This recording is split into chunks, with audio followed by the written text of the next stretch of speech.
Sesaat lagi kita akan mengikuti embun pagi.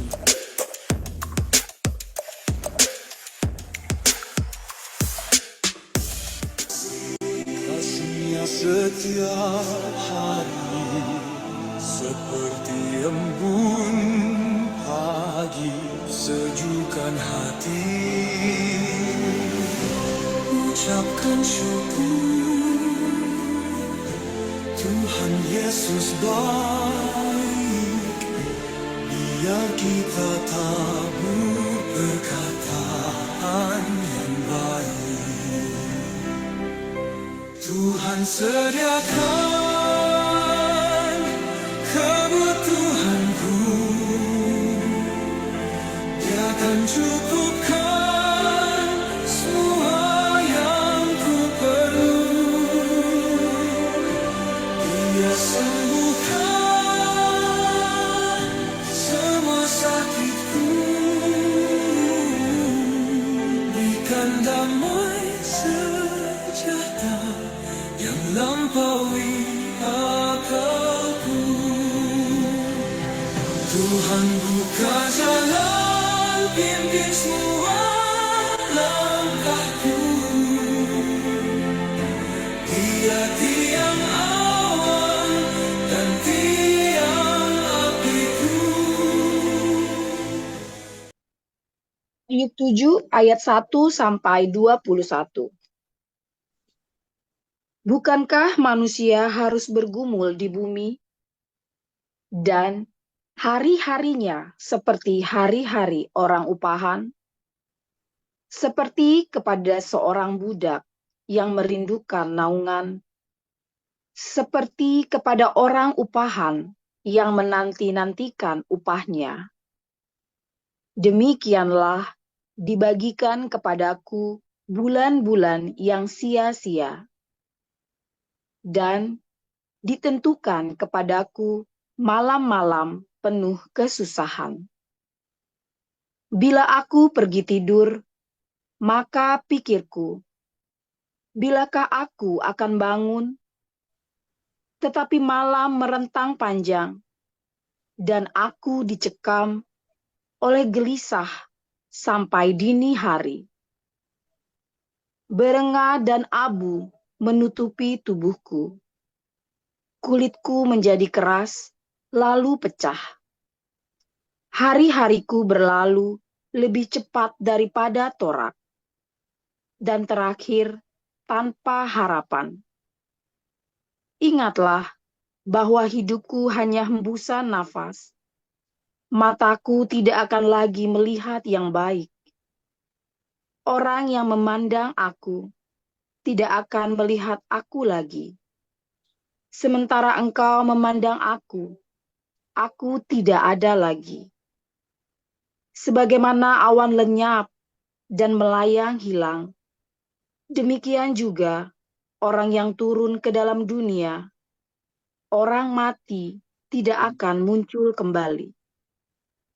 Ia tidak lagi kembali ke rumahnya dan tidak dikenal lagi oleh tempat tinggalnya. Oleh sebab itu, aku pun tidak akan menahan mulutku.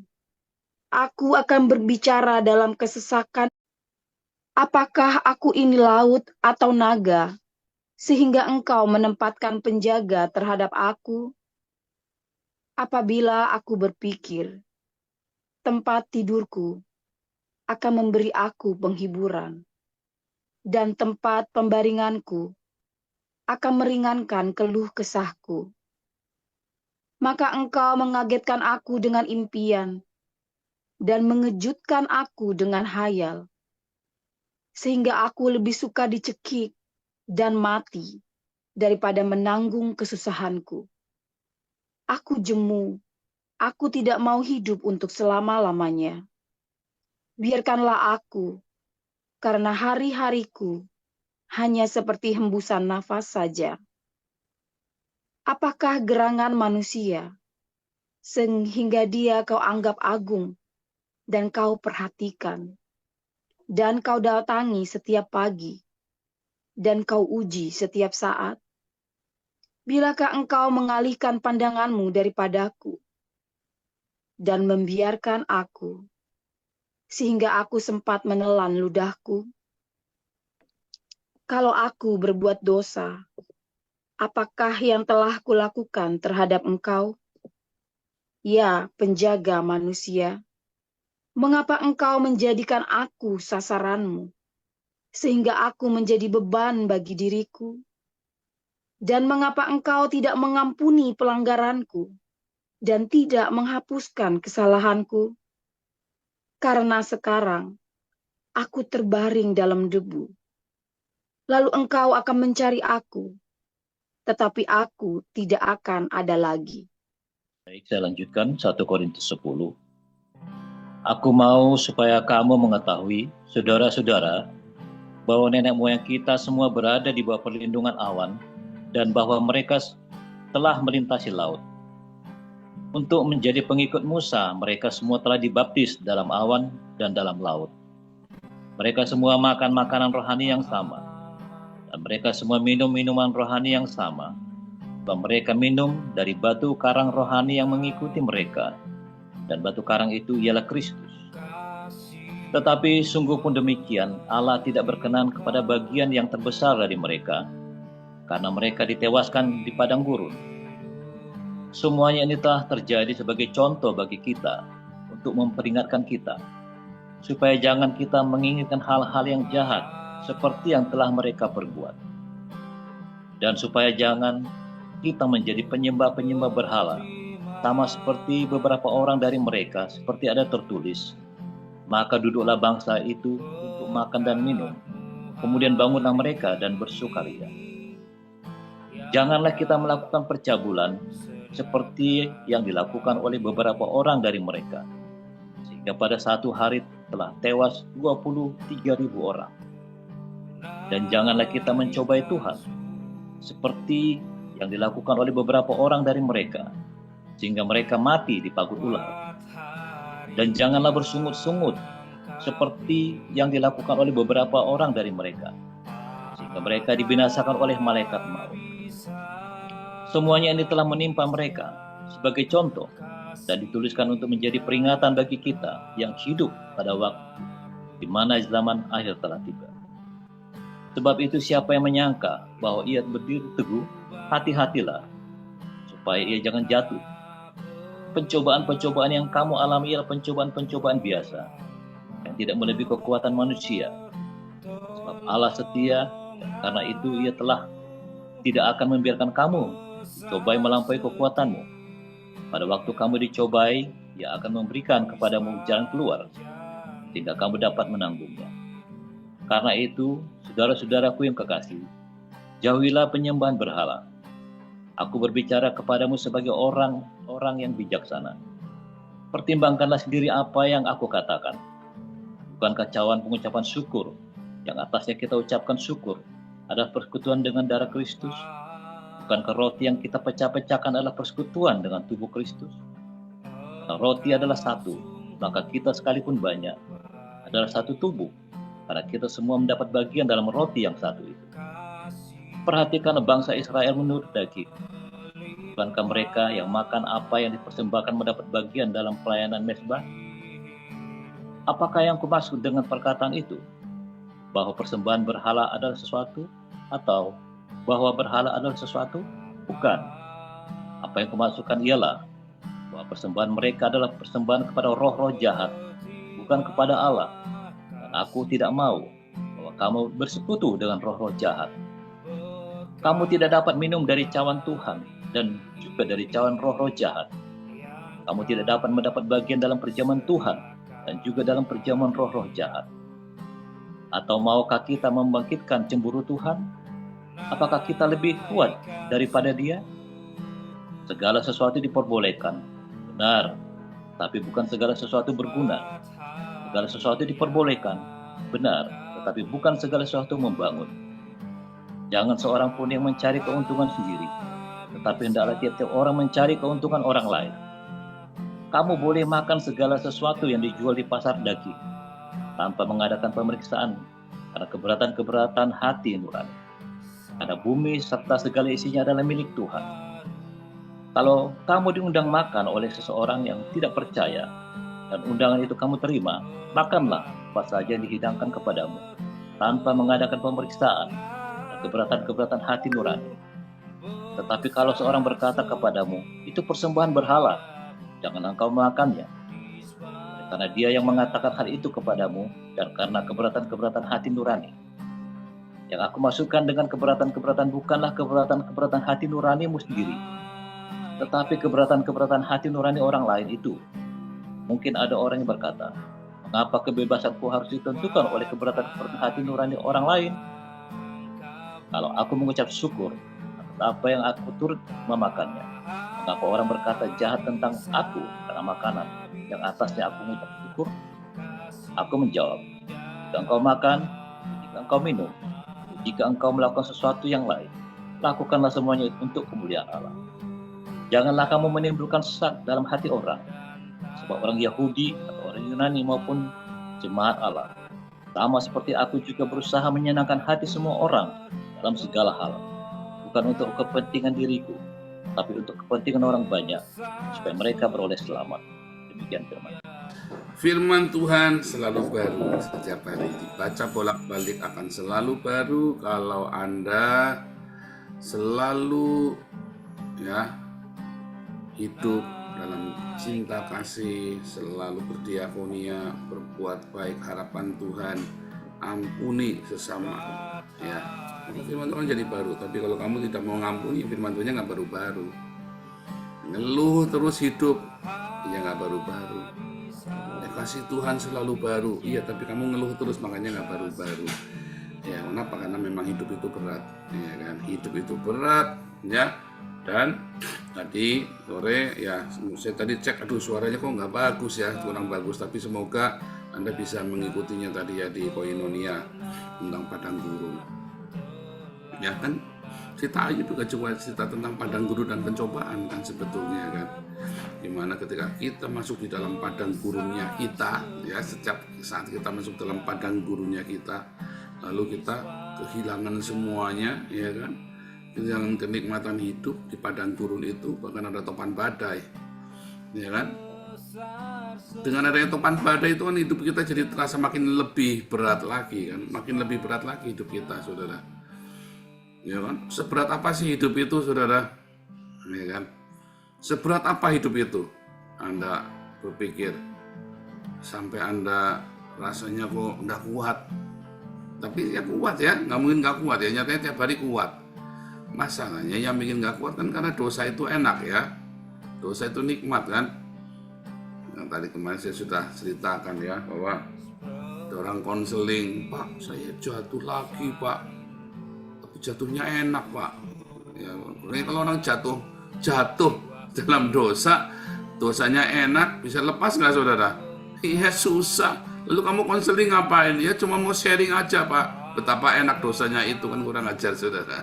Jatuh dalam dosa enak. Ya kan selingkuh itu enak kan saudara ya, deg-degan saudara ya. Zina itu enak, ya kan? Korupsi itu enak, ya kan? Mencuri itu enak. Semua itu enak, jatuh dalam dosa itu enak saudara ya, enak, ya kan. Masalahnya yang kamu tidak sanggup, yang kamu tuai setelah kamu tabur dosa itu kan, yang kamu nggak sanggup, terus kamu baru teriak tuh, Pak ini pencobaannya dari Tuhan kok berat sekali ya. Loh bukan dari Tuhan, kemarin kamu enak ya, kamu sudah enak, ya kan. Kamu ditagih sama setan suruh bayar, ya kan. Semua yang enak-enak udah bayar. Semua yang enak kamu udah bayar gimana? Semua yang enak-enak kamu harus bayar.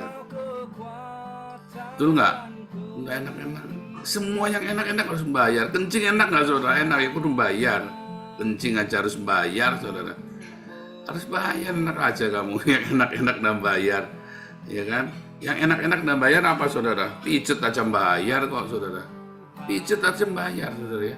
Saya dipijeti istri Pak. Coba kamu ndak kasih uang belanja sama istrimu.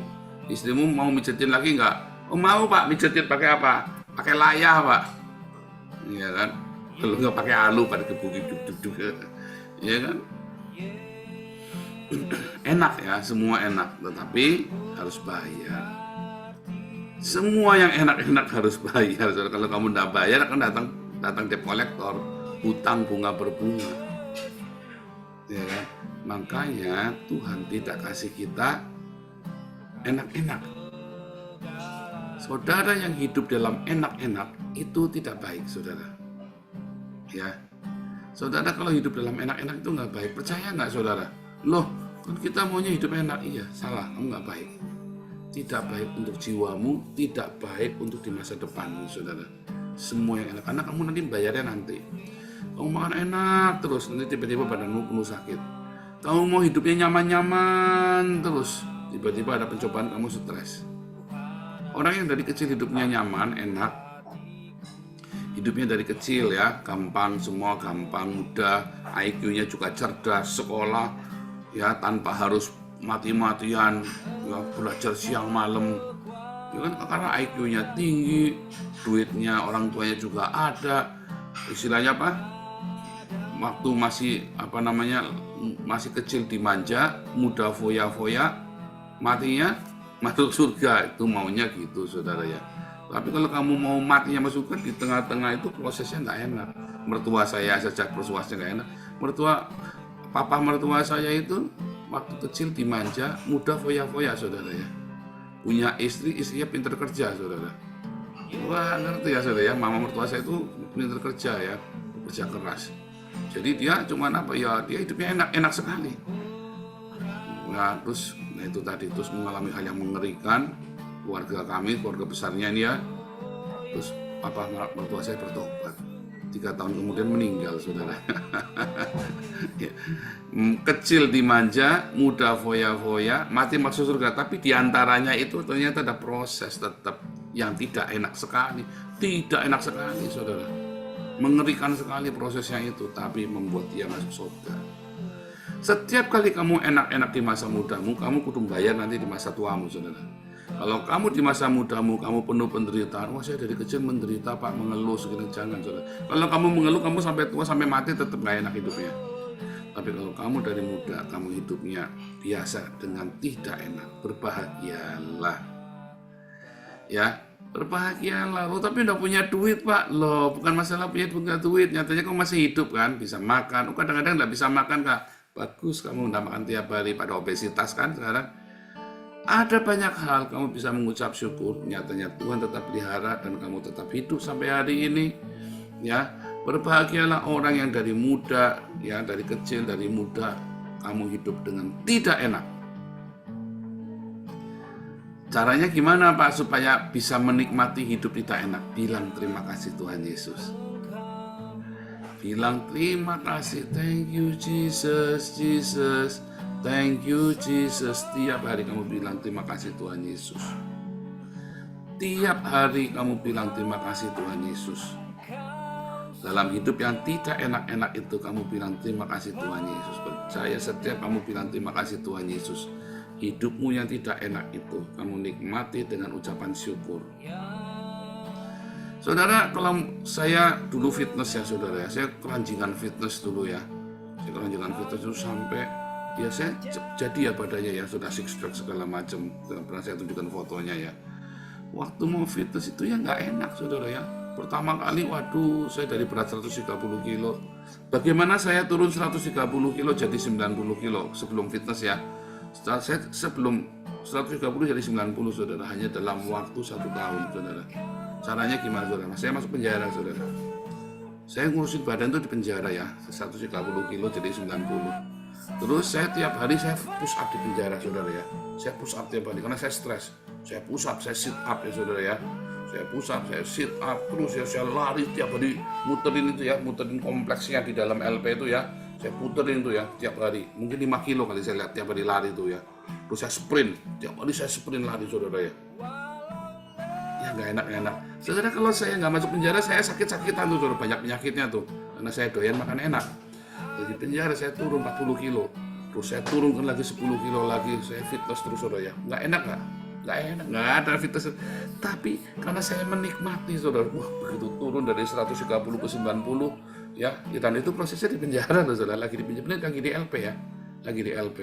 Kemudian saya turun 10 kilo lagi sampai berat saya 80, saya tiap hari latihan yang enak, yang nggak enak itu saudara. Dan enaknya apa, badan saya bagus. Sekarang saya pakai baju enggak karu-karuan, saudara ya. Dulu saya 80 kilo, saya pakai baju bagus, saudara, street semua baju saya semua ya. Pakai baju street semua. Keren, 80 kilo loh, padahal lo masih berat kan, tapi bagus badan saya. Sekarang badan saya cuma 95, tapi melorot kemana-mana perutnya ya.